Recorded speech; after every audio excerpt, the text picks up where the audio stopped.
50년간 숨겨온 불륜일기 아내가 죽고 나서야 읽게 된 고백. 프롤로그 서랍 속 가죽 노트. 70평생을 함께 살아온 아내 순이가 떠난 지 일주일째 되던 날이었다. 강민우는 아내의 옷장 정리를 미루고 또 미루다 그날 오후에야 무거운 발걸음으로 안방 서랍을 열었다. 낡은 한복 치마들 사이로 손을 넣는데 손끝에 차갑고 딱딱한 무언가가 닿았다. 검은 가죽으로 된 노트였다. 크기는 손바닥만 했고 작은 자물쇠가 채워져 있었다. 이건 뭐지? 민우는 노트를 꺼내 들었다. 먼지가 수북이 쌓여 있었다. 아마도 수십 년간 그 자리에 있었던 모양이었다. 자물쇠는 녹슬어 있었지만 열쇠 없이는 열 수 없을 것 같았다. 그는 한참을 망설이다가 드라이버로 자물쇠를 조심스럽게 비틀었다. 딸깍 소리와 함께 자물쇠가 열렸다. 손이 떨렸다. 이유는 알 수 없었지만 무언가 알아서는 안 될 것을 보게 될 것만 같은 예감이 들었다. 첫 장을 넘기자 아내의 단정한 글씨가 나타났다. 당신이 이걸 읽을 때 나는 이미 이 세상 사람이 아닐 것입니다. 이 일기를 쓰기 시작한 건 1973년 가을이었어요. 당신과 결혼한 지 5년째 되던 해였죠. 이제야 고백합니다. 나는 당신이 모르는 여자였습니다. 민우의 손이 멈췄다. 심장이 마구 뛰기 시작했다. 종이에서는 오래된 잉크 냄새가 났고 그 사이로 아내가 즐겨 쓰던 동백 기름 향이 희미하게 풍겼다. 마치 아내가 아직 살아서 그의 곁에 숨쉬고 있는 것만 같았다. 그는 다음 장을 넘겼다. 일기는 계속되었다. 당신은 이 사실을 알면 충격받을 것입니다. 하지만 나는 진실을 남겨야 했어요. 내가 어떤 여자였는지, 당신이 몰랐던 내 마음이 무엇이었는지, 그리고 내가 사랑했던 또 다른 남자에 대해서. 민우는 노트를 탁자 위에 내려놓았다. 손이 떨려서 더 이상 잡고 있을 수 없었다. 거실의 벽시계 소리만 똑딱똑딱 울렸다. 또 다른 남자. 그는 중얼거렸다. 목소리가 잠겼다. 평생 자신만을 바라보며 살았다고 믿었던 아내. 아이 셋을 낳고 키우며 시어머니 모시고 그를 내조하며 살았던 그 여자가 다른 남자를 사랑했다고. 민우는 다시 일기를 집어들었다. 읽어야 했다. 알아야 했다. 아무리 가슴이 아프더라도. 일기의 다음 페이지에는 이렇게 적혀 있었다. 첫 번째 만남은 우연이었습니다. 아니, 어쩌면 운명이었을지도 모르죠. 1973년 9월 17일. 당신이 출장으로 부산에 간 날이었어요. 그날 밤 비가 내렸습니다. 그리고 그 사람이 우리 집 문을 두드렸습니다. 민우는 숨을 깊이 들이마셨다. 기억을 더듬었다. 1973년 9월. 그때 자신은 확실히 부산 출장을 갔었다. 회사 일로 3박 4일간 집을 비웠었다. 그런데 그날 밤 집에서 무슨 일이 있었단 말인가? 민우는 계속 읽어내려갔다. 일기 속 아내의 목소리가 귓가에 생생하게 들리는 것만 같았다. 제일 막 아내의 목소리. 일기는 계속되었다. 문을 열자 그가 서 있었습니다. 당신의 대학 동기 이정호. 흠뻑 젖은 와이셔츠가 몸에 붙어 있었고 빗물이 턱선을 타고 흘러내렸어요. 형님 계십니까? 그가 물었을 때 나는 대답할 수 없었습니다. 목소리가 나오지 않았거든요. 그의 눈빛이 나를 꿰뚫고 있었으니까요. 당신과 그는 대학 동기였지만 나는 그를 본 적이 거의 없었어요. 결혼식 때 한 번, 그리고 딱 한 번 집들이 때 봤을 뿐이었죠. 하지만 그날 밤 현관 불빛 아래 선 그의 얼굴을 나는 평생 잊을 수 없게 되었습니다. 출장 가셨어요. 겨우 그렇게 말했습니다. 그는 고개를 끄덕이더니 발걸음을 돌렸어요. 그대로 보낼 수는 없었습니다. 비는 거세게 내리고 있었고 그의 차는 보이지 않았으니까요. 잠깐만요. 비를 좀 피해 가세요. 내가 말하자 그는 멈췄습니다. 뒤돌아본 그의 눈빛에는 망설임이 있었어요. 하지만 결국 그는 안으로 들어왔습니다. 거실에 앉힌 그에게 수건을 건넸습니다. 그가 머리를 닦는 동안 나는 부엌에서 따뜻한 차를 끓였어요. 손이 떨렸습니다. 왜 떨리는지 몰랐어요. 아니, 알았지만 인정하고 싶지 않았죠. 형님께 드릴 서류가 있었는데. 그가 말했습니다. 나는 차를 따르며 대답했어요. 내일 오시면 안 될까요? 내일은 지방으로 내려가야 해서요. 짧은 침묵이 흘렀습니다. 벽시계 소리만 똑딱똑딱 울렸어요. 그때 나는 느꼈습니다. 이 침묵이 위험하다는 것을. 그의 시선이 내 손끝에 머물렀습니다. 차를 따르는 내 손이 왜인지 천천히 움직이고 있었어요. 마치 시간을 늘리고 싶은 것처럼. 형수님. 그가 불렀을 때 나는 숨이 멎는 줄 알았습니다. 그 목소리에는 무언가가 담겨 있었어요. 존중과 동시에 조심스러운 무언가가. 네. 돌아본 내 목소리도 떨리고 있었습니다. 혹시 불편하시면 제가 그냥 갈게요. 그가 일어서려 했습니다. 나는 반사적으로 손을 내밀었어요. 아니에요. 차라도 한잔하고 가세요. 내 손이 그의 팔에 닿았습니다. 1초도 안 되는 순간이었지만 그 촉감은 평생 잊히지 않았어요. 당신도 알다시피 당신은 나를 잘 만지지 않았습니다. 결혼한 지 5년이 지났지만 당신의 손길은 항상 의무적이었어요. 필요할 때만 밤에만 불을 끄고서만. 하지만 그 사람의 팔에 닿은 내 손끝은 마치 불에 댄 것처럼 뜨거웠습니다. 그도 느꼈을 거예요. 그는 내 손을 쳐다봤고 나는 황급히 손을 거뒀습니다. 죄송합니다. 내가 사과했습니다. 왜 사과했는지는 모르겠어요. 잘못한 건 아무것도 없었는데. 아닙니다. 그가 대답했습니다. 그리고 다시 앉았어요. 우리는 차를 마셨습니다. 아무 말도 하지 않았지만 침묵은 시끄러웠어요. 심장 소리가 들릴 것만 같았죠. 그때였습니다. 정전이 됐어요. 거실이 순식간에 어둠에 잠겼습니다. 태풍의 여파였죠. 나는 소리를 질렀습니다. 아, 괜찮습니다. 제가 촛불을 찾아볼게요. 그의 목소리가 어둠 속에서 들렸습니다. 가까웠어요. 생각보다 훨씬 가까이에. 아니에요. 제가 할게요. 부엌에 있어요. 나는 일어섰습니다. 그리고 부엌 쪽으로 걸어갔죠. 하지만 어둠 속에서 뭔가에 걸려 비틀거렸어요. 그 순간 누군가의 손이 내 허리를 붙잡았습니다. 정호였습니다. 조심하세요. 그가 속삭였습니다. 그의 입김이 내 귀에 닿았어요. 숨이 멎었습니다. 그의 손은 내 허리에 그대로 있었습니다. 나는 움직이지 못했어요. 움직이면 안 될 것 같았죠. 아니, 움직이고 싶지 않았습니다. 형수님. 그가 다시 불렀습니다. 이번에는 목소리가 더 낮았어요. 더 가까웠습니다. 놓으세요. 내가 말했습니다. 하지만 내 몸은 그의 손에서 벗어나려 하지 않았어요. 죄송합니다.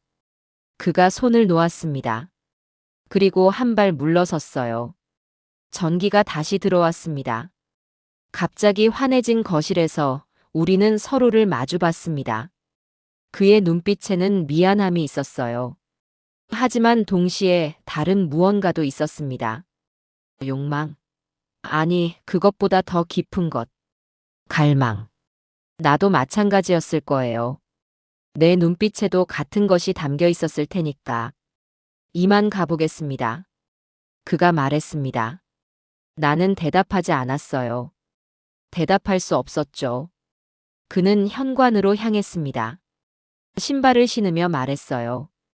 형님께 제가 들렀다고 전하지 말아주세요. 왜요? 내가 물었습니다. 그냥. 그게 좋을 것 같아서요. 그는 문을 열었습니다.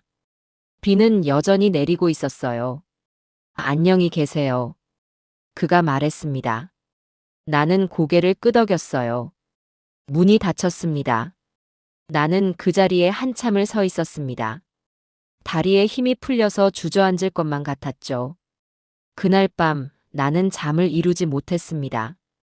그의 손길이, 그의 눈빛이, 그의 목소리가 계속 머릿속을 맴돌았어요.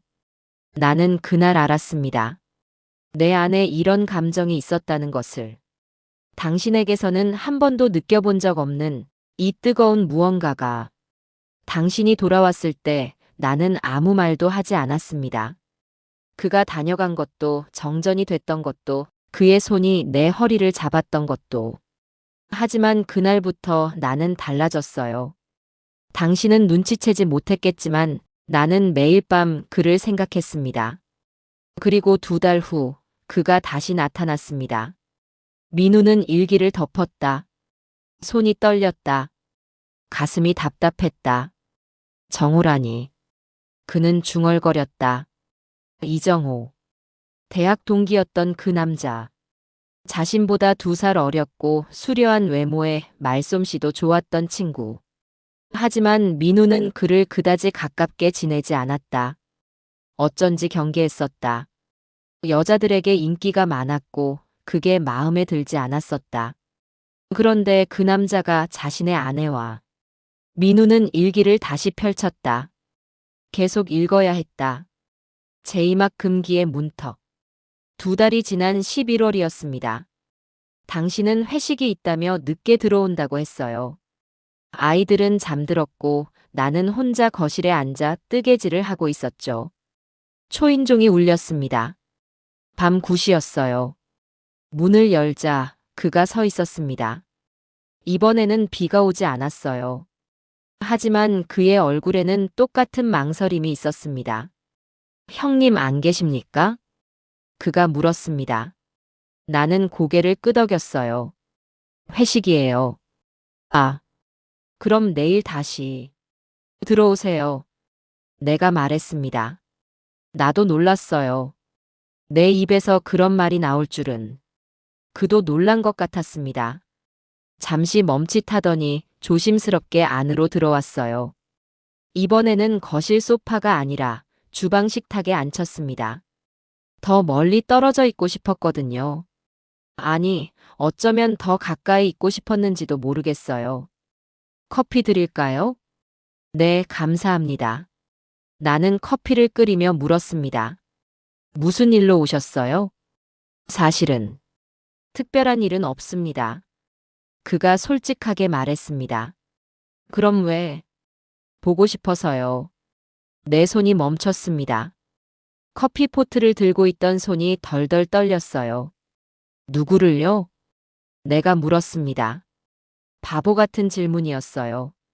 답은 뻔했으니까. 형수님을. 그가 대답했습니다. 나는 돌아봤어요. 그는 나를 똑바로 쳐다보고 있었습니다. 더 이상 시선을 피하지 않았어요. 안 돼요. 내가 말했습니다. 압니다. 그가 대답했어요. 그럼 왜 왔어요? 참을 수가 없어서요. 침묵이 흘렀습니다. 길고 무거운 침묵. 나는 커피를 따라서 그에게 건넸습니다. 컵을 건네는 순간 우리 손가락이 스쳤어요.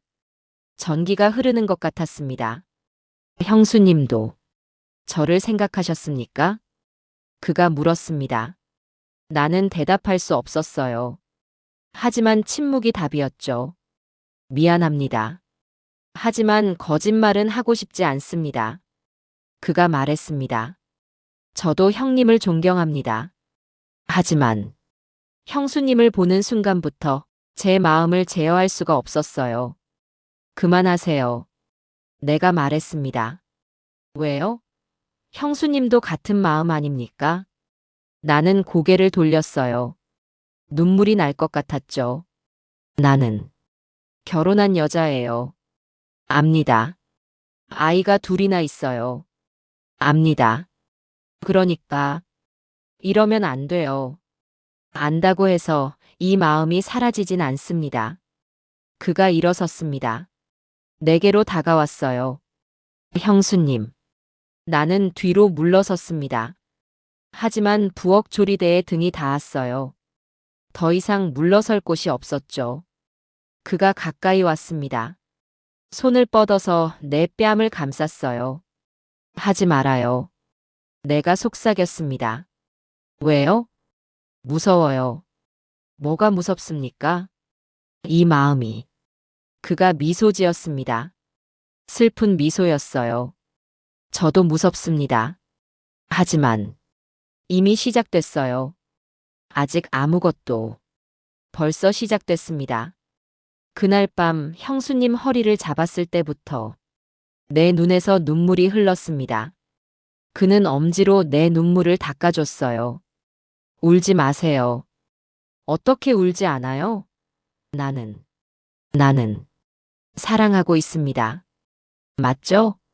나는 고개를 끄덕였어요. 더 이상 부정할 수 없었죠. 나도 형수님을 사랑합니다. 그가 말했습니다. 안 돼요. 우리는 압니다. 하지만 이미 늦었어요. 그의 얼굴이 가까워졌습니다. 입술이 눈앞에 있었어요. 나는 눈을 감았습니다. 하지만 키스는 일어나지 않았습니다. 그는 내 이마에 입술을 댔어요.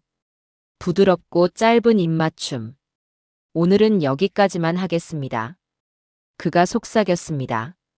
왜요? 내가 물었습니다. 내 목소리에는 실망이 담겨 있었어요. 형수님이 준비될 때까지 기다리겠습니다. 만약 준비가 안 되면요? 그래도 기다리겠습니다. 그는 한 발 물러섰습니다. 형님이 돌아오시기 전에 가는 게 좋겠어요. 그가 현관으로 향했습니다. 나는 따라갔어요. 문 앞에서 그는 돌아봤습니다. 형수님. 네. 다음에 또 와도 될까요? 나는 고개를 끄덕였습니다. 그는 미소 지었어요. 그리고 문을 열고 나갔습니다. 문이 닫힌 후 나는 주저앉았습니다. 온몸에 힘이 빠졌어요. 무슨 일이 벌어지고 있는 건지 알 수 없었습니다. 하지만 한 가지는 확실했어요. 나는 그를 사랑하고 있었습니다. 당신의 친구를. 내가 사랑해서는 안 될 남자를. 그날 밤 당신이 술에 취해 돌아왔을 때 나는 당신을 보며 울었습니다. 당신은 내가 왜 우는지 몰랐죠. 그저 무슨 일 있어? 라고만 물었어요. 나는 아무것도라고 대답했습니다.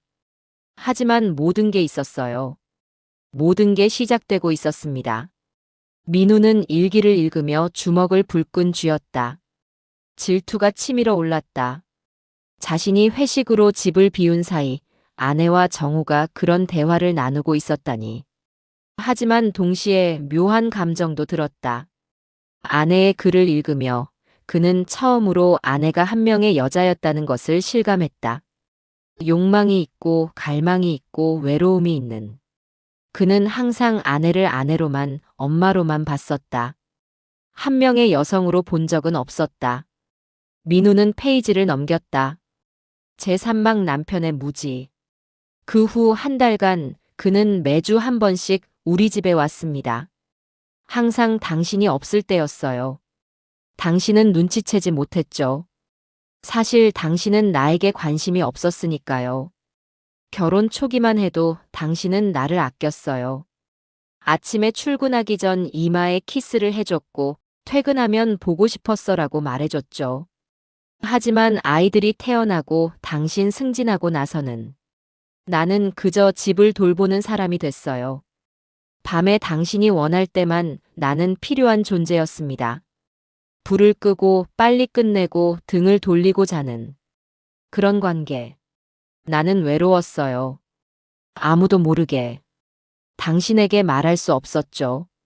말하면 여자가 왜 그런 걸 바라냐고 할 것 같았으니까. 당신은 그런 시대였어요. 여자의 욕망은 부끄러운 것이었고 아내는 참고 견뎌야 하는 것이었죠. 하지만 정호는 달랐습니다. 그는 나를 여자라고 불렀어요. 형수님이 아니라 순희 씨라고 불러도 될까요? 어느 날 그가 물었습니다. 왜요? 형수님이라고 부르면 죄책감이 들어서요. 하지만 순희 씨라고 부르면 당신은 그냥 한 명의 여자니까요. 나는 고개를 끄덕였습니다. 순희 씨. 그가 불렀을 때 온몸이 떨렸어요. 그 호칭 속에는 존중이 있었고 동시에 친밀함이 있었죠. 우리는 함께 차를 마셨습니다. 이야기를 나눴어요. 내 어린 시절에 대해서, 꿈에 대해서, 좋아하는 것들에 대해서. 당신은 한 번도 물어본 적 없는 것들이었어요. 그는 물었습니다. 순희 씨는 왜 그림을 그만두셨어요? 그림이요? 나는 놀랐어요. 어떻게 알았는지. 결혼식 때 형님이 말씀하시더군요. 순희 씨가 미대를 나왔다고. 그림을 정말 잘 그린다고. 그건 옛날 일이에요. 왜 그만두셨습니까? 결혼하고 나서. 시간이 없었어요. 시간이 없었던 게 아니라 당신이 포기한 거 아닙니까? 그의 말에 눈물이 났습니다. 맞았어요. 나는 포기했던 거예요. 당신이 그림 그릴 시간에 집안일이나 해라고 했을 때 나는 아무 말도 못하고 붓을 놓았죠. 다시 시작하세요.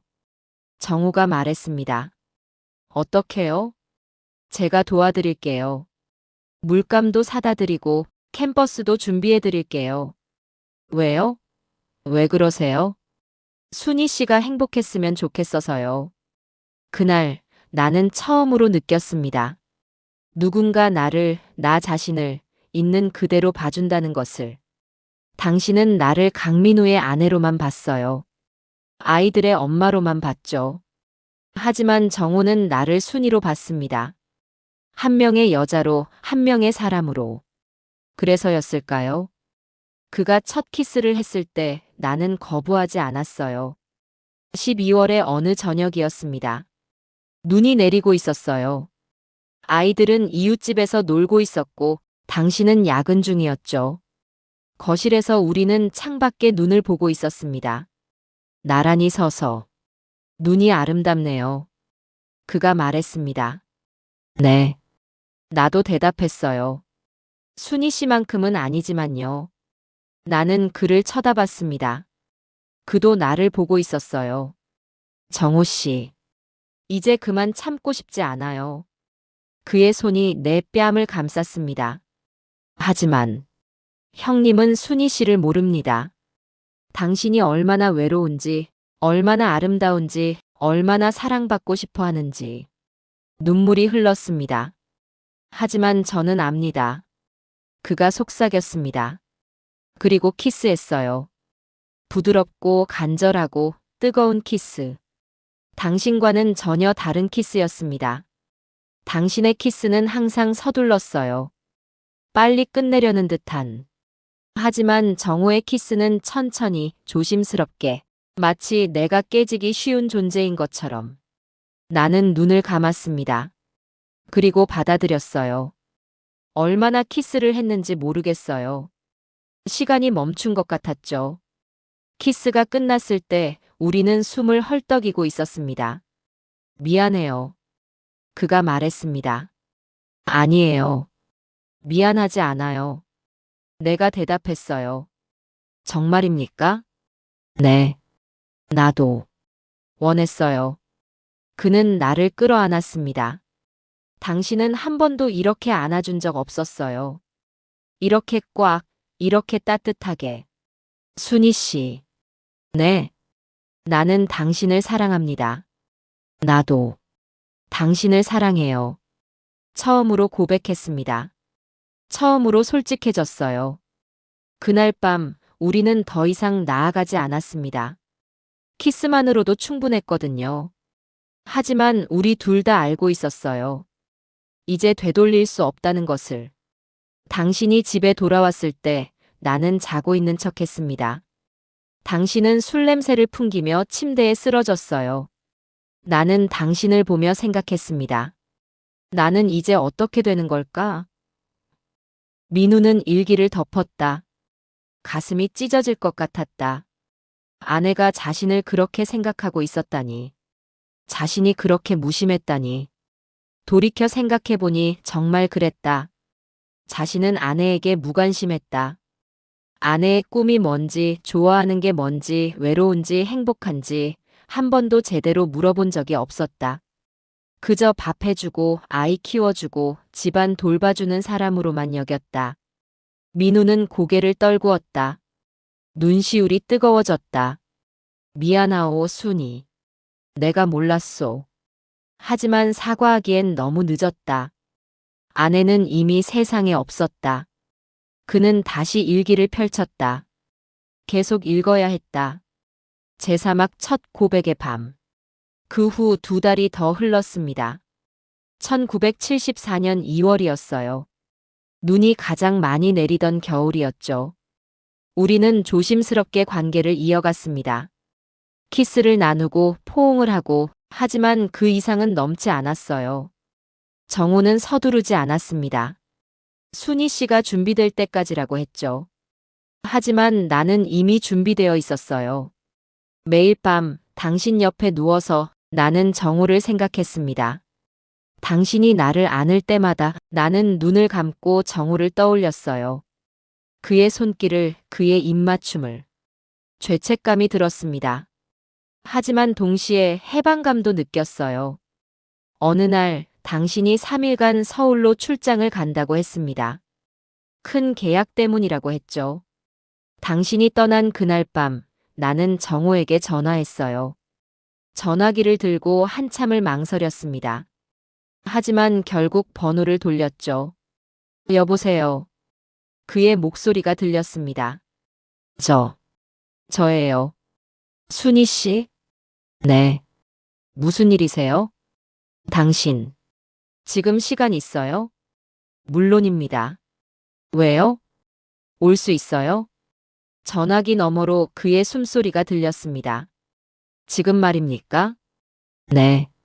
형님은 3일간 출장이에요. 침묵이 흘렀습니다. 순희 씨. 네. 무슨 뜻인지 알고 계십니까? 나는 심호흡을 했어요. 알아요. 정말입니까? 와줘요. 제발. 30분 후에 가겠습니다. 전화를 끊고 나는 떨리는 손으로 준비를 했습니다. 샤워를 하고 머리를 빗고 옷을 갈아입었어요. 아이들은 친정에 맡겨놨습니다. 거울을 봤습니다. 낯선 여자가 서 있었어요. 두 아이의 엄마가 아닌 한 명의 여자가. 초인종이 울렸습니다. 문을 열자 그가 서 있었습니다. 손에 장미꽃 한 송이를 들고 있었어요. 이거. 그가 꽃을 건넸습니다. 고마워요. 나는 꽃을 받았습니다. 우리는 현관에 서서 서로를 바라봤어요. 들어와요. 내가 말했습니다. 그가 안으로 들어왔습니다. 신발을 벗으며 물었어요. 아이들은요? 친정에 있어요. 그럼 우리만? 네. 그는 고개를 끄덕였습니다. 거실로 안내했어요. 그런데 이상하게 다리가 떨렸습니다. 긴장 때문인지 기대 때문인지. 앉아요. 소파를 가리켰지만 그는 앉지 않았습니다. 대신 내게 다가왔어요. 순희 씨. 네. 정말. 괜찮습니까? 무엇이요? 이 일이. 우리가. 이렇게 되는 게. 나는 그의 눈을 똑바로 봤습니다. 나는 당신이 필요해요. 나도 순희 씨가 필요합니다. 그가 내 손을 잡았습니다. 손이 뜨거웠어요. 하지만 한 가지 약속하세요. 뭐요? 후회하지 마세요. 무슨 일이 있어도. 나는 고개를 끄덕였습니다. 약속해요. 그가 나를 끌어안았습니다. 그리고 키스했어요. 이번에는 달랐습니다. 더 깊고 더 간절하고 더 뜨거웠어요. 그의 손이 내 등을 쓰다듬었습니다. 옷 위로도 느껴지는 체온. 나는 그의 셔츠 단추를 풀었어요. 손이 떨렸지만 멈추지 않았습니다. 순희 씨. 그가 내 이름을 불렀습니다. 목소리가 떨리고 있었어요. 쉬어요. 천천히. 내가 속삭였습니다. 우리는 침실로 향했습니다. 당신과 내가 함께 쓰던 침대. 죄책감이 들었지만 멈출 수 없었어요. 그날 밤의 일을 여기 다 쓸 수는 없습니다. 당신이 읽기엔 너무 적나라 하니까요. 하지만 한 가지는 말할 수 있어요. 나는 그날 밤 처음으로 여자가 되었습니다. 당신과 결혼한 지 5년이 지났지만 그날 밤 나는 진짜로 사랑을 느꼈어요. 정호는 나를 조심스럽게 대했습니다. 아프지 않은지 물어봤고 괜찮은지 확인했고 내 기쁨을 자기 기쁨보다 우선시했어요. 당신과는 달랐습니다. 당신은 항상 자신의 만족만 생각했죠. 그날 밤 우리는 새벽까지 깨어 있었습니다. 이야기를 나누고 웃고 울고 그리고 다시 서로를 안았어요. 순희 씨. 응. 행복합니까? 응. 당신은 세상에서 가장 행복합니다. 그가 내 머리칼을 쓰다듬었어요. 이 순간이 영원하면 좋겠어요. 내가 말했습니다. 영원할 수는 없지만 기억은 영원할 겁니다. 그 말이 맞았어요. 그날 밤은 영원하지 않았습니다. 하지만 50년이 지난 지금도 나는 기억하고 있어요. 그의 손길을, 그의 입맞춤을, 그의 체온을. 그리고 그날 밤의 행복을. 새벽 5시 그는 떠났습니다. 다시 올게요. 언제요? 형님이 돌아오기 전에. 그는 키스하고 떠났어요. 혼자 남은 침대에서 나는 울었습니다. 행복해서 그리고 슬퍼서. 당신이 돌아온 건 3일 후였어요. 피곤한 얼굴로 집에 들어서더니 밥이나 줘라고 했죠. 나는 밥을 차려줬습니다. 평소처럼. 하지만 나는 더 이상 예전의 나가 아니었어요. 이미 선을 넘었으니까요. 그리고 나는 알고 있었습니다. 이제 되돌릴 수 없다는 것을. 민우는 일기를 읽으며 주먹으로 탁자를 쳤다. 이 여편 내가. 분노가 치밀어 올랐다. 자신의 집에서 자신의 침대에서 그런 일이 벌어졌다니. 하지만 동시에 가슴 한구석이 무너지는 것 같았다. 아내가 그렇게 외로웠다는 것. 자신에게서 한 번도 느끼지 못한 것을 다른 남자에게서 느꼈다는 것. 그것이 자신의 잘못이라는 것을. 민우는 계속 읽었다. 제오막 복수의 씨앗. 그 후 1년간 우리는 관계를 이어갔습니다. 당신이 출장 갈 때마다 정우가 왔어요. 때로는 낮에, 때로는 밤에. 우리는 사랑을 나눴습니다. 하지만 그것만이 전부는 아니었어요. 우리는 이야기를 나눴습니다. 삶에 대해서, 꿈에 대해서, 그리고 과거에 대해서. 어느 날 정우가 물었습니다. 순희 씨는 왜 형님과 결혼했습니까? 사랑해서요. 정말입니까? 나는 침묵했어요. 거짓말이었거든요. 사실대로 말해줘요. 그가 내 손을 잡으며 말했습니다. 아버지가 정해주신 거예요. 강제로요? 그런 건 아니에요. 하지만 거부할 수 없었죠. 왜요? 나는 심호흡을 했습니다. 이야기해야 할 때가 온 것 같았어요. 우리 집이 망했거든요. 내가 20살 때. 어떡해요? 아버지 사업이 부도가 났어요. 빚더미에 앉았죠. 그때 당신의 아버지가 도와주셨어요. 정호의 얼굴이 굳었습니다. 그 대가로 나를 며느리로 달라고 하셨어요. 그래서 순희 씨는 집안을 살리기 위해 결혼했어요.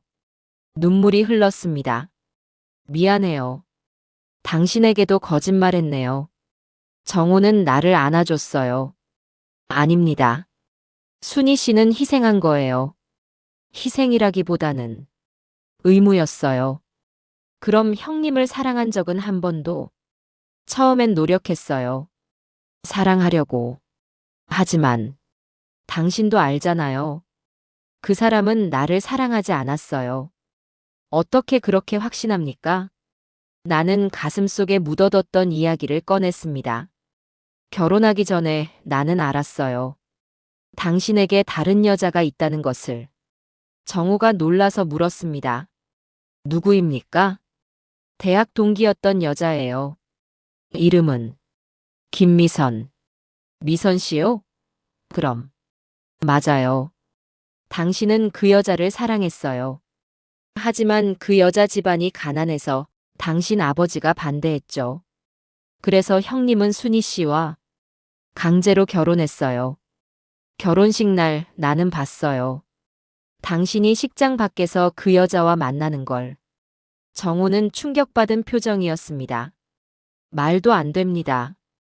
그 여자는 울고 있었어요. 당신도 울고 있었죠. 나는 신부 대기실에서 그 모습을 봤어요. 그런데도 결혼을 하셨습니까? 할 수밖에 없었어요. 이미 모든 게 결정된 후였으니까. 나는 계속 말했습니다. 결혼 첫날 밤 당신은 취해서 들어왔어요. 그리고 내 이름을 부르지 않고 그 여자 이름을 불렀죠. 정호의 얼굴이 일그러졌습니다. 순희 씨. 그날부터 나는 알았어요. 내가 대체품이라는 것을. 당신이 정말 원했던 건 나가 아니라는 것을. 그런데도 참고 사셨습니까? 아이들 때문이었어요. 그리고 선택의 여지가 없었죠. 정우는 나를 꽉 안아줬습니다. 미안해요. 내가 몰랐어요. 당신이 미안할 일은 아니에요. 아닙니다. 형님을 동기로 둔 게 미안해요. 나는 쓸쓸하게 웃었어요. 그날 이후 우리 관계는 조금 달라졌습니다. 정우는 더 이상 죄책감을 느끼지 않았어요. 오히려 분노를 느꼈죠. 형님은 순희 씨를 행복하게 해줄 자격이 없어요. 그래도 남편이에요. 형식적인 남편일 뿐이에요. 그의 말이 맞았습니다. 그리고 그 무렵 나는 결심했어요. 복수를 하기로. 당신에게 그리고 나를 이렇게 만든 모든 것에게. 어떻게 복수할 것인가? 간단했어요. 진실을 기록으로 남기는 거예요. 그리고 당신이 죽은 후에 읽게 하는 거죠. 이 일기가 바로 그 복수입니다. 민우는 몸을 떨었다. 복수라고? 이 일기가 복수였단 말인가? 그는 계속 읽었다. 제육막 남편의 흔들림. 일기를 읽는 민우의 손은 계속 떨렸다. 자신이 첫날 밤에 다른 여자 이름을 불렀다고? 기억이 나지 않았다. 하지만 거짓말은 아닐 것이다. 당시 자신은 정말로 미선을 잊지 못하고 있었으니까. 김미선. 대학 시절 사랑했던 여자. 똑똑하고 아름다웠지만 집안이 가난했다. 아버지가 극구 반대했고 결국 헤어질 수밖에 없었다. 그리고 순이와 결혼했다. 순이는 부잣집 딸이었다. 아버지가 정해준 결혼이었지만 거부하지 않았다. 순이도 나쁘지 않았으니까. 아니, 사실은 순이의 집안이 망한 것을 알고 있었다. 하지만 아버지가 도와주는 조건으로 결혼하라 해서 마지못해 승낙했던 것이다. 미선을 잊기 위해서, 그리고 효도하기 위해서. 하지만 순이가 그 모든 것을 알고 있었다니. 결혼식 날 미선을 만난 것도, 첫날 밤에 미선 이름을 부른 것도. 민우는 고개를 떨구었다. 내가 그렇게 잔인했단 말인가. 그는 일기를 계속 읽었다. 당신은 나를 사랑하지 않았어요. 하지만 나도 당신을 사랑하지 않았습니다. 우리는 서로에게 거짓말을 하며 살았죠. 차이가 있다면 나는 그 거짓말 속에서 외로웠고 당신은 그 거짓말 속에서 편안했다는 거예요. 정우를 만나면서 나는 깨달았습니다. 사랑받는다는 게 어떤 건지, 여자로 대접받는다는 게 어떤 건지. 그리고 결심했어요. 당신에게 복수하기로. 하지만 폭로하거나 이혼하는 방식은 아니었어요. 그건 너무 쉬운 복수니까요. 나는 더 잔인한 방법을 택했습니다. 평생 모르게 하고 당신이 죽은 후에 알게 하는 것. 그래서 이 일기를 쓰기 시작했어요. 모든 것을 기록했습니다. 정우와의 만남, 우리가 나눈 이야기, 우리가 함께한 밤들. 이 일기는 당신을 위한 선물이에요. 사후에 받게 될 선물. 당신이 이 글을 읽을 때쯤이면 나는 이미 없을 거예요. 그러니 나에게 화를 낼 수도 없죠. 다만 알게 될 겁니다. 당신이 얼마나 무심했는지, 당신의 아내가 얼마나 외로웠는지. 그리고 후회하겠죠. 하지만 이미 늦었다는 것도 알게 될 거예요. 이것이 내 복수입니다. 민우는 일기를 덮었다. 숨이 막혔다. 복수. 정말 잔인한 복수였다. 당장 화를 낼 수도 없고 따질 수도 없고 그저 알게만 하는 것. 그리고 평생 그 죄책감과 후회를 안고 살게 하는 것. 민우는 일어나서 창밖을 봤다. 해가 지고 있었다. 붉은 노을이 하늘을 물들이고 있었다.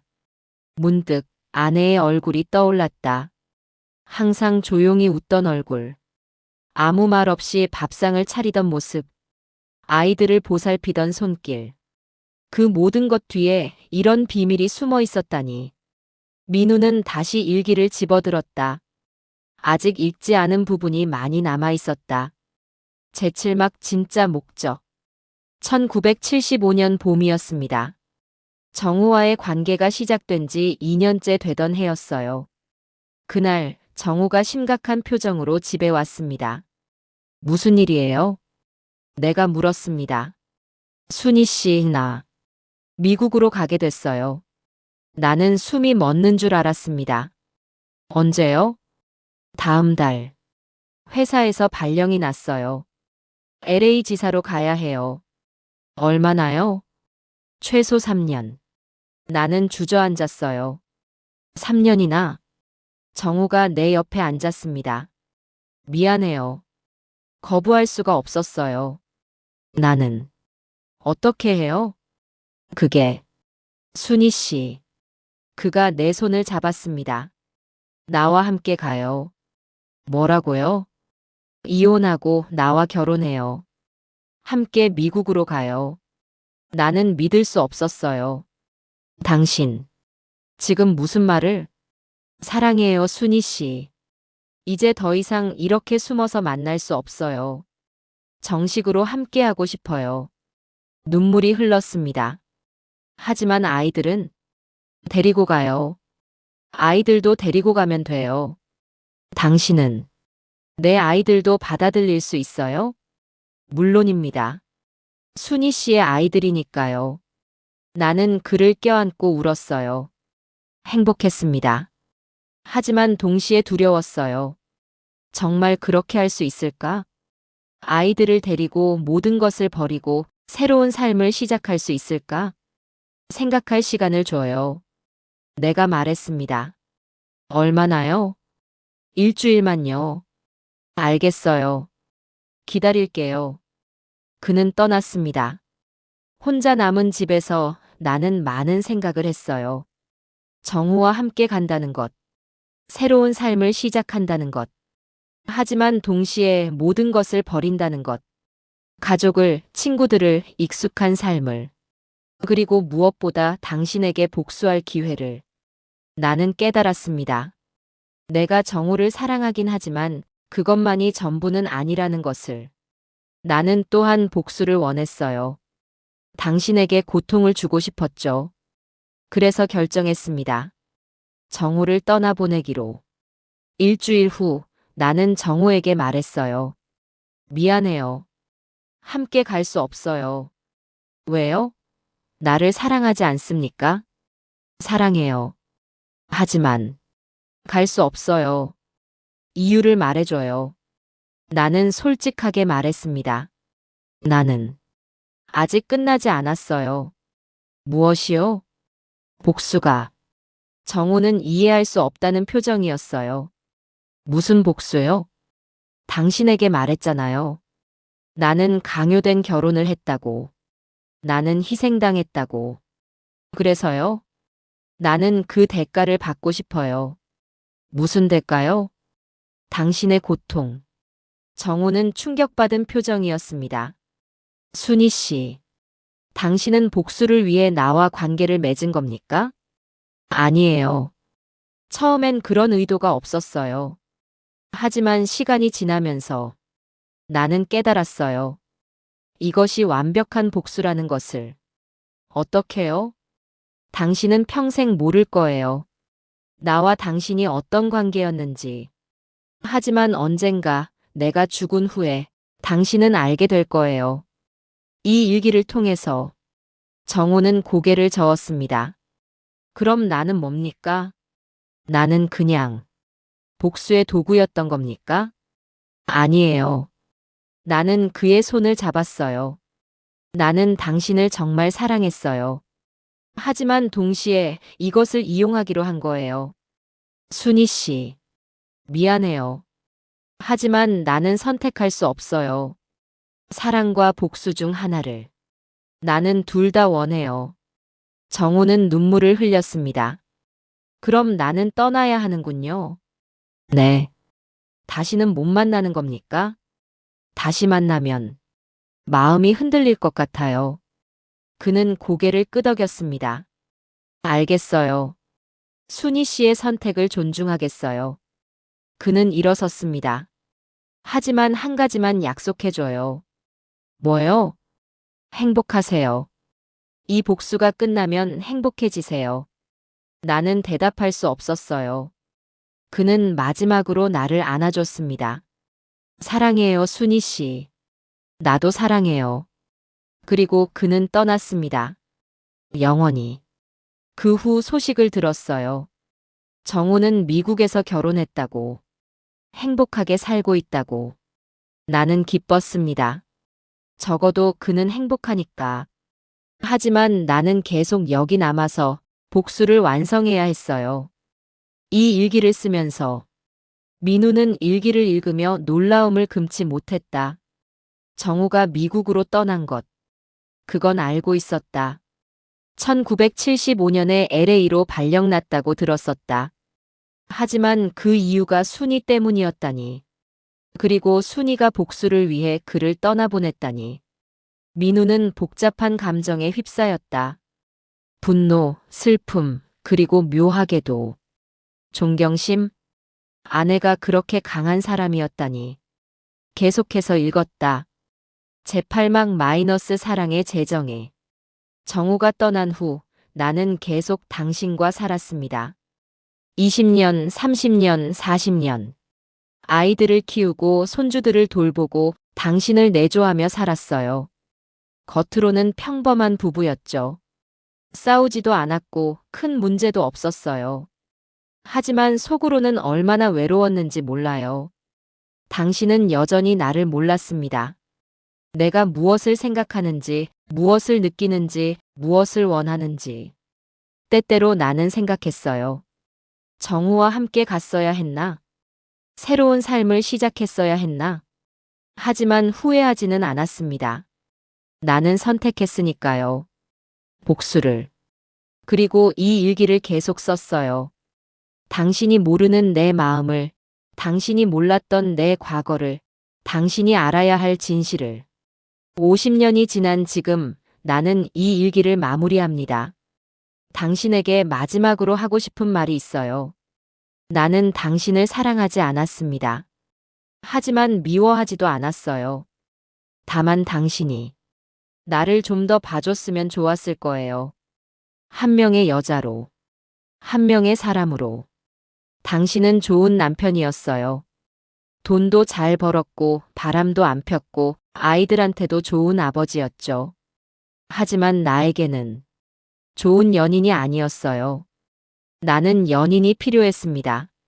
나를 보듬어줄 사람이, 나의 외로움을 알아줄 사람이, 나의 욕망을 인정해줄 사람이. 그래서 정호를 택한 거예요. 당신은 이 사실을 알고 충격받을 것입니다. 화도 나고 배신감도 느끼겠죠. 하지만 한번 생각해봐요. 당신도 나를 배신했잖아요. 결혼 첫날 밤부터 다른 여자를 생각하며 우리는 서로를 배신했어요. 다만 방식이 달랐을 뿐이죠. 이제 나는 곧 떠납니다. 몸이 많이 아파요. 아마 몇 달 못 버틸 것 같아요. 당신은 눈치채지 못하겠지만 나는 알고 있어요. 그래서 이 일기를 서랍 깊숙이 숨겨둡니다. 당신이 내 옷을 정리하다가 발견하도록, 그리고 읽도록, 모든 진실을. 당신에게 원하는 게 있어요. 이 일기를 읽고 나서 나를 용서해줘요. 나도 당신을 용서할게요. 우리는 서로에게 잘못했어요. 하지만 그것이 우리의 전부는 아니었죠. 우리는 함께 아이들을 키웠고, 함께 늙었고, 함께 웃었던 순간도 있었어요. 그것들도 진실이에요. 다만 완전한 진실은 아니었을 뿐이죠. 이제 당신은 완전한 진실을 알게 됐어요. 그리고 선택할 수 있어요. 이 일기를 태워버릴 것인지, 아니면 간직할 것인지, 나를 원망할 것인지, 아니면 이해할 것인지. 그 선택은 당신의 몫이에요. 마지막으로 말할게요. 나는 당신과 함께한 50년을 후회하지 않아요. 정우와 함께한 2년도 후회하지 않고요. 모든 것이 내 삶이었으니까요. 당신도 그렇게 생각해줬으면 좋겠어요. 이제 안녕, 민우 씨.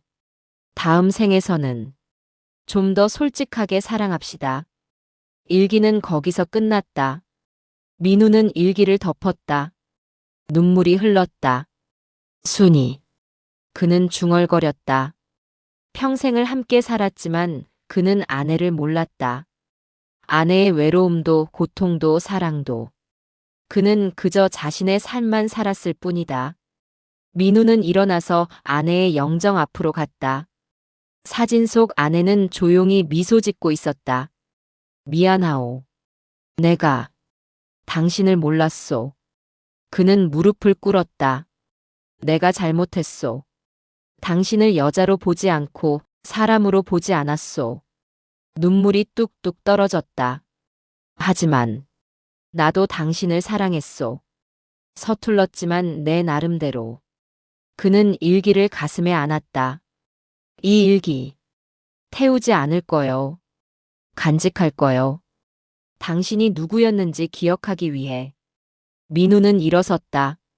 창밖을 보니 별이 떠 있었다. 순이, 당신 말이 맞소. 다음 생에서는 좀 더 솔직하게 사랑합시다. 그는 일기를 조심스럽게 서랍에 넣었다. 태우지 않기로 했다. 이것은 순이의 삶이었고 그들의 진실이었으니까. 에필로그 남은 사람의 밤. 그로부터 일주일이 지났다. 민우는 일기를 몇 번이고 다시 읽었다. 읽을 때마다 새로운 감정이 들었다. 처음엔 분노였다. 그 다음엔 슬픔이었다. 그리고 지금은 이해였다. 아내를 이해하게 됐다. 왜 그런 선택을 했는지, 왜 그렇게 살아야 했는지. 민우는 오래된 앨범을 꺼냈다. 젊은 시절 사진들이 있었다. 결혼식 사진. 사진 속 순이는 아름다웠다. 하지만 눈빛은 슬퍼 보였다. 당시엔 몰랐다. 하지만 지금 보니 보였다. 그 슬픔이. 민우는 사진을 쓰다듬었다. 미안하오, 순이. 나는 당신을 행복하게 해주지 못했구려. 문득 전화벨이 울렸다. 받으니 큰아들이었다. 아버지, 괜찮으세요? 괜찮다. 요즘 많이 우울해 보이셔서요. 아니다. 괜찮아. 정말요? 필요한 거 있으면 말씀하세요. 알겠다. 전화를 끊고 민우는 생각했다. 아들에게 말해야 할까? 어머니의 일기에 대해서? 아니다. 이건 자신과 순이만의 비밀이다. 아이들은 몰라도 된다. 민우는 서재로 가서 일기를 꺼냈다. 마지막 페이지를 다시 읽었다. 다음 생에서는 좀 더 솔직하게 사랑합시다. 그는 미소 지었다. 그러지, 순이. 다음 생에서는. 그날 밤 민우는 처음으로 편히 잠들었다. 꿈속에서 순이를 만났다. 젊은 시절의 순이었다. 아름답고 밝은 미소를 짓고 있었다. 미안하오. 민우가 말했다. 순이는 고개를 저었다. 이제 괜찮아요. 당신도 이제 알잖아요. 압니다. 이제 알았소. 그럼 됐어요. 순이가 손을 내밀었다. 민우는 그 손을 잡았다. 따뜻했다. 다음 생에 만나요. 순이가 말했다. 그러지. 꼭 만나자. 민우가 대답했다. 꿈은 거기서 끝났다. 아침이 밝았다. 민우는 일어나서 창문을 열었다. 햇살이 들어왔다. 새로운 날이었다. 그는 순이의 영정에 절을 했다. 고맙소, 순이. 진실을 알려줘서. 늦었지만 이제야 당신을 알게 됐소. 그날 민우는 오랜만에 외출했다. 화원에 가서 장미꽃을 샀다. 순이가 좋아하던 꽃이었다. 무덤에 가서 꽃을 놓았다. 순이 미안하오. 그리고 사랑했소. 바람이 불었다. 마치 순이가 대답하는 것 같았다. 나도 사랑했어요. 민우는 미소 지었다. 그리고 천천히 돌아섰다. 남은 삶을 살기 위해. 순이가 알려준 진실을 가슴에 품고. 일기는 서랍 속에 고이 간직됐다.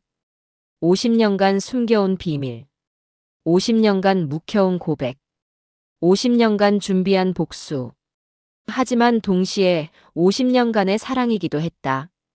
복잡하고 아프고 슬프지만 진실한 사랑. 민우는 이제 알았다. 사랑은 완벽하지 않아도 된다는 것을. 서툴러도 아파도 그것이 사랑이라는 것을.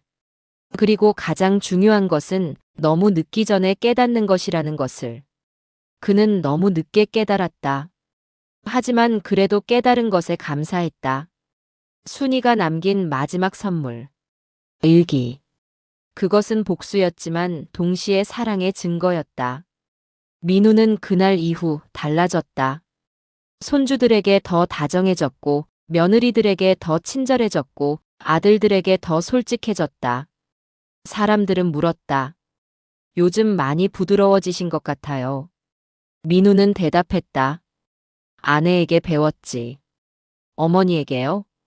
그래. 너무 늦게 배웠지만 사람들은 이해하지 못했다. 하지만 민우는 괜찮았다. 자신만 알면 됐으니까. 순이가 가르쳐 준 것을. 사랑하는 법을. 너무 늦게 하지만 확실하게. 그리고 민우는 알았다. 순이의 복수는 성공했다는 것을. 하지만 그 복수는 파괴가 아니라 치유였다는 것을. 자신을 바꿔놓았으니까. 고맙소, 순이. 민우는 매일 밤 중얼거렸다. 당신이 날 깨워줘서. 그렇게 50년간 숨겨온 불륜 일기는 한 남자를 변화시켰다. 늙어서야 죽음 앞에서야 그는 사랑을 배웠다. 늦었지만 그래도 다행이었다. 아직 살아있으니까. 아직 배울 수 있으니까. 아직 사랑할 수 있으니까. 민우는 남은 삶을 그렇게 살기로 했다. 순이가 바랐던 것처럼. 좀 더 솔직하게. 좀 더 다정하게. 좀 더 사랑하며. 그리고 언젠가 다음 생에서 순이를 다시 만나면 이번엔 제대로 사랑하리라. 처음부터 끝까지. 온 마음을 다해.